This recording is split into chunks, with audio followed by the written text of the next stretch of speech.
I think that there are those in society today that are flame keepers of the past. These are all skills from a bygone age. And as we get more highly technical in our lives, I think there's a yearning, if you will, for a simpler time. And there is a satisfaction that can't really be explained about creating something with your hands. I started doing wet plate collodion photography about 1993 or 4. Previous to that, I used to do Union Cavalry reenacting. Missed the reenacting when I quit, but I wanted to do something totally different. And this is the first thing that I've really found that to me is the perfect combination of history, technology, and art. This allows me to do all that and still do something that's very founded in history, that has, I think, a real place in American history, where these were America's first photojournalists. These were the CNN of the era. And I think being able to bring that to light certainly is one of the attractions for it for me.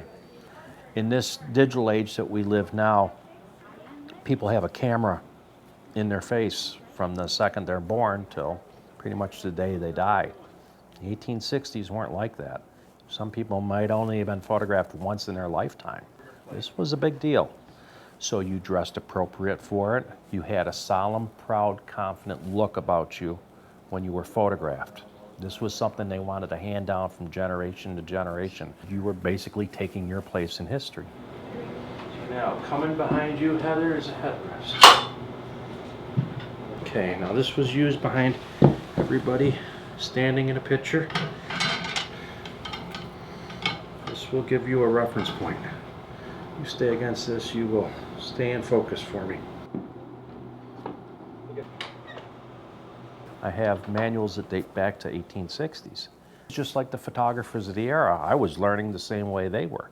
You have to be good with every aspect of it. You have to be as much of a chemist as you are an artist every time to make the, even to make the photographs come out, let alone come out really well. Now this is unlike any other photograph you've ever had taken.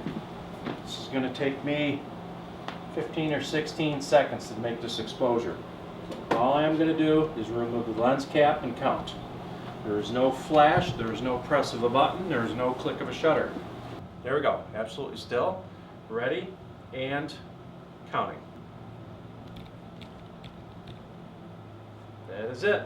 You can move. We'll see this in just a couple minutes, guys. That shouldn't do anything. Okay, here is our plate. This looks exactly the same way as when I took it out of the silver. Just has a white glow about it. This is our developer. Iron sulfate, acetic acid, and 190 proof alcohol.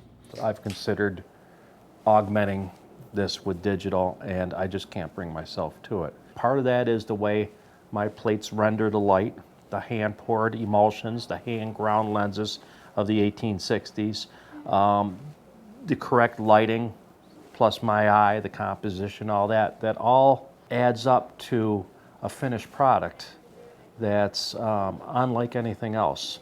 And a modern shortcut or a modern version of it certainly looks like a modern version of it.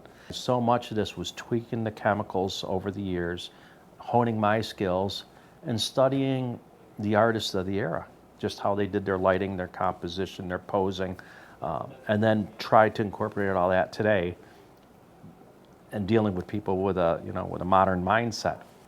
You can take a digital picture of somebody standing there in the best Civil War reproduction outfits or even original stuff.